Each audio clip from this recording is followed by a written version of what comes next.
전통 철학에서 이미지는 인간의 감각에 뿌리를 둔 것으로 논리적 인식을 방해하는 모호한 대상으로 여겨졌다. 베르그송은 우리의 인식이 관념론과 실제론의 틀에 사로잡혀 있음을 지적하고 이 두 이론을 넘어서기 위해 존재를 나타낼 새로운 개념으로 이미지를 제시했다. 베르그송은 세상에 존재하는 모든 물질이 각기 무한한 이미지들의 총합으로 이루어져 있다고 보았다. 그러면 여기가 베르그송의 주장인 거죠. 세상의 모든 물질이 무한한 이미지들로 되어 있다라는 거. 일반적으로 인간의 지각은 외부의 사물에 대한 감각기관의 작용으로 간주가 된다. 그러나 베르그송은 인간의 지각을 이와는 다른 활동으로 파악했다. 그는 지각작용으로 얻어지는 추상인 표상은 사물의 무수한 이미지 중 지각하는 사람의 관심 영역에 들어오지 않은 것을 제외함으로써 얻어진다고 보았다. 예를 들어 얼음은 투명한, 차가움, 단단함 등 다양한 이미지로 이루어진 물질로 우리는 이러한 다양한 이미지를 종합해 얼음이라는 표상을 얻어낸다. 하지만 얼음이라는 물질은 단순히 우리가 아는 이미지로만 이루어진 건 아니다. 얼음은 우리가 아는 투명한, 차가움, 단단함 등 외에 우리가 파악하지 못한 무수한 이미지를 가지고 있다. 이렇게 본다면 우리에게 얼음으로 지각되는 물질 자체는 사실 무한한 이미지의 총체라고 볼 수 있다. 우리가 인식하고 있는 얼음은 단지 그 물질이 가지고 있는 무한한 이미지 중에 우리에게 지각된 일부 이미지를 통해 얻어진 표상에 불과하다. 표상이라는 건 쉽게 생각하면 개념 같은 거거든요. 다양한 얼음이 있지만 우리 머릿속에 저장이 되어 있는 얼음이라는 이미지들이 있잖아. 단단하고 투명한 것. 이런 것들은 이 세상에 있는 모든 얼음들이 가지고 있는 특성을 다 대변하지는 못하지. 그게 여기서 말하는 표상이고, 우리가 의식할 수 있는 건 대상이 지닌 무한한 이미지에서 우리가 지각하지 않는 것들을 제외한 것들, 그것들이 우리에게는 지각이 된다는 얘기입니다. 그는 인간이 감각기관을 통해 세상의 무한한 이미지를 모두 지각할 수는 없기 때문에 인간이 지각으로 얻은 표상이란 지극히 제한적이다. 베르그송은 우리가 인식한 운동 역시 지각작용으로 실제 운동 중 일부의 이미지라고만 인식하여 재구성한 결과에 불과한 것이라고 보고 이러한 점을 전형적으로 보여주는 게 영화라고 생각했다.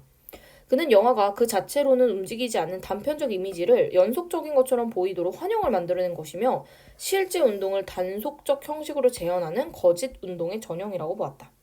여기서 단속이라는 건 끊어질 단자거든요. 끊어졌다가 이어지다 이런 뜻이야. 근데 여기 A와 관련된 문제가 있으니까 뒤에 4번 한번 가볼게요. 개념은 인간이 인식한 내용을 통해 개별적 대상을 추상화하는 보편성을 지닌다. 이게 지문에서 나왔던 표상이랑 좀 비슷한 개념이죠. 하지만 어떤 개념도 그 개념이 지시하는 현실의 사물 자체와 일치하진 않는다. 앞에 우리가 지문에서 봤던 표상이 무한한 이미지를 다 대변하지도 못하는 것과 비슷합니다. 대상의 개념은 대상의 실제 자체와는 다릅니다. 그 이유는 우리가 어떤 사물에 대해 갖는 개념은 그 사물의 일부만을 추상해서 만든 것에 불과하기 때문이다. 칸트는 사물의 원래 모습을 물 자체라고 했고 이는 개념으로 규정할 수 없는 것이다. 즉 우리는 개념으로 그 사물의 본래 모습을 다 알 수는 없어요. 그는 물 자체를 표현하기 위한 용어로 이념을 제시했는데 이념은 그 자체로는 완전하지만 우리가 완벽하게 지각할 수는 없대요. 그러니까 물 자체를 표현할 수는 있지만 그게 곧 물 자체 전체를 드러낼 수는 없는 실제하지만 도달할 수 없는 불가능성을 의미한대요. 1번 개념에는 우리가 파악하지 못한 무수한 이미지가 포함되지 않는다. 네, 개념이 아까 앞에서 나온 표상이랑 비슷한 개념이라고 했잖아. 표상도 무수한 이미지가 합쳐진 애기 때문에 우리는 그 무수한 이미지를 다 할 수는 없어. 이념과 무한한 이미지는 실제하는데 네, 여기 실제한다고 했어. 근데 인간에게 조금도 지각될 수 없는 건 아니야. 무한한 이미지 중에서도 우리가 지각하는 몇 개가 있어. 근데 그 지각하는 몇 개로 우리는 그거에 대한 이미지를 갖는 거지. 그래서 정답은 2번이고 사물에서 얻어진 표상은 사물의 일부만을 추상해서 만들어진 거다. 맞고 물 자체는 지각으로 완전히 인식할 수가 없다라는 거는 여기 나와 있죠. 완벽하게 지각할 수 없는 애고 개념은 지각작용으로 얻어지는 표상과 비슷하고 실제와 일치하지 않는다. 네, 여기 사물 자체가 일치하지 않는다 라고 나와 있으니까 정답은 2번이라고 볼 수가 있겠네. 자, 이번엔 들레즈 가볼게요. 들레즈는 베르그송의 이미지와 지각작용에 대한 생각을 바탕으로 이번에는 이미지의 개념을 운동 개념과 관련지어서 인식론적으로 확장을 했고 영화를 새로운 인식의 매개체로서 재해석했대요. 영화에서의 카메라 역할에 주목했는데 카메라로 대표되는 영화적 기술은 베르그송이 주장하는 인간의 지각작용과 마찬가지로 무한한 이미지의 일부만을 취할 수밖에 없어. 카메라가 모든 걸 촬영할 수는 없으니까. 인간의 지각처럼 어떤 특정 시점이나 의도에 구속되지 않고 자유로우며 자연적 지각과는 전혀 다른 메커니즘으로 운동을 생산한대요. 들레즈는 우리가 파악할 수 없는 대상의 실제를 잠재성으로 보고 이는 현실성과 대립되는 것으로 파악했다. 영화는 스크린을 통해 이미지의 움직임을 보여줌으로써 시각적 조건에 관계없는 운동의 이미지를 보여준다. 카메라 자체가 움직일 수 있기 때문에 운동의 흐름이 더 이상 제한된 시각에 고정되지 않고 나타나고 들레즈는 영화를 인간의 지각에 감지되지 않는 잠재성의 일부인 미세한 실제들을 포착해내는 새로운 사유의 길이라고 보았대. 그러니까 영화를 엄청나게 좋게 평가를 한 거죠. 들레즈가 영화를 통해 기대하는 건 바로 이러한 부분이다. 카메라는 기계의 눈이기 때문에 현실에 무심하다. 따라서 카메라를 통한 현실의 자각은 우리 눈으로 세상을 지각하는 것보다 훨씬 더 현실에 가깝다. 물론 그는 우리의 눈과 마찬가지로 어떤 카메라도 현실을 있는 그대로 담아내는 건 아니라고 보았다. 카메라도 결국 우리의 시각 구조를 모델로 만든 장치에 불과하기 때문이다. 다만 카메라는 인간의 시각 구조와 닮았음에도 개념이나 관습에 얽매이지 않고 세상을 새로운 이미지로 보여줄 수 있다는 점에서 인간의 시각이 수용할 수 있는 지각의 궁극적 가능성을 내포하고 있다.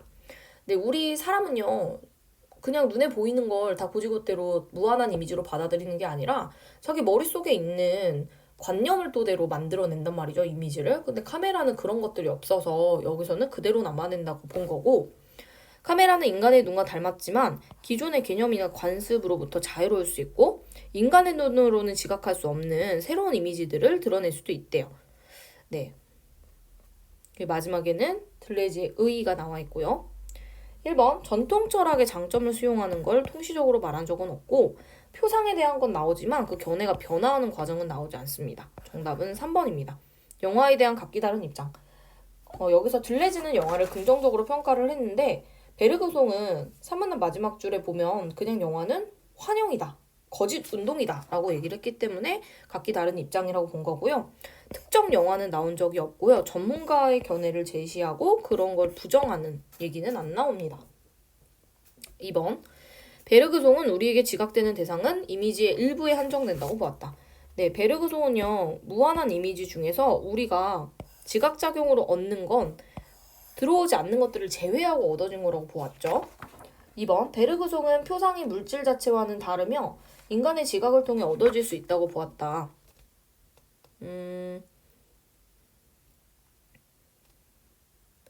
우리에게 얼음으로 지각되는 물질 자체는 사실 무한한 이미지의 총체인데 이 물질 자체를 우리가 다 받아들이는 건 아니고 그 지각을 통해서 어느 정도 좀 추상화된 걸 얻어내는 게 표상인 거죠. 표상 여기 있고. 그 다음 3번, 베르그송은 영화가 단속적 이미지를 연결을 해서 실제 운동의 이미지 중 일부만 드러낸다.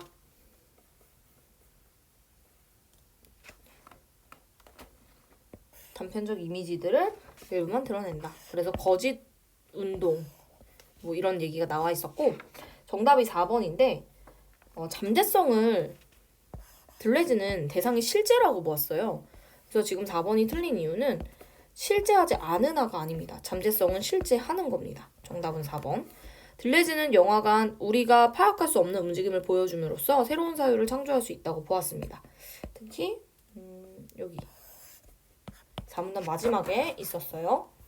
자, 3번 문제. 들레즈의 관점을 바탕으로 보기를 이해하라고 합니다.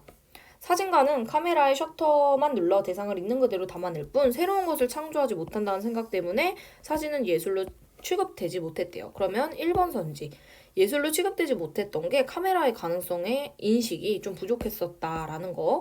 하지만 앙드레 바쟁은 이에 대해 의문을 제기하였다. 그는 사진이 회화와 달리 현실을 새롭게 드러내며 작가의 관심이나 의도에 따라 이미지가 자의적으로 변경되는 걸 차단한대. 그러면 아까 나온 것처럼 카메라가 오히려 현실을 더 있는 그대로 보여줄 수도 있다고 본 거죠. 그래서 2번 선지. 회화에서 화자의 관점에 의해 현실이 왜곡되는 것은 화가에게 지각된 이미지가 화가의 관심 영역에 들어오지 않는 것을 제외하여 얻어진 것이라고 볼 수 있겠군. 네, 화가에게 지각된 이미지가 관심 영역에 들어오지 않는 것을 제외하여 얻어지는 것. 이거 자체가 지문에 따르면 표상인 거잖아, 표상. 그런데 이 표상은 굉장히 주관적이에요.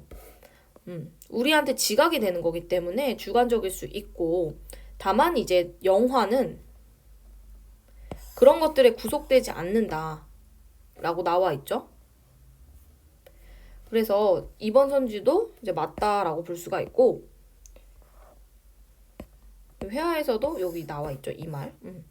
회화는 화가가 무한한 이미지에서 지각한 표상을 드러내는 셈인데, 이에 반해 사진은 이런 지각에서 자유로울 수는 없지만 촬영자의 의도는 배제할 수 있다라는 얘기가 나옵니다.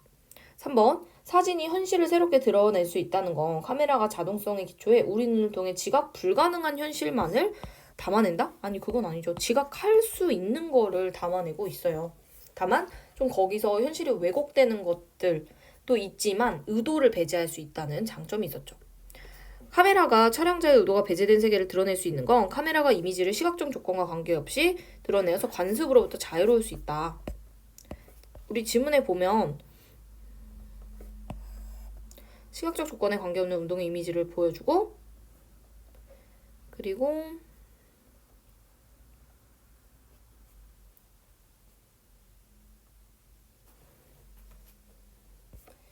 여기에도 보면 이런 말들 5문단에도 나와 있으니까 4번이 맞는 거고요. 그 다음에 5번, 사진이 회화와 달리 현실을 새롭게 드러낼 수 있는 건 우리 눈으로 세상을 지각하는 것보다 카메라가 훨씬 더 현실에 가깝게 느껴질 수 있기 때문입니다. 네, 이것도 5문단의 두 번째 줄에 나와 있었던 정보라서 네, 정답은 3번이다. 그래서 이 지문을 뭐 주제를 하나로 정리를 하자면, 이미지와 지각에 대한 베르그손과 들레즈의 입장.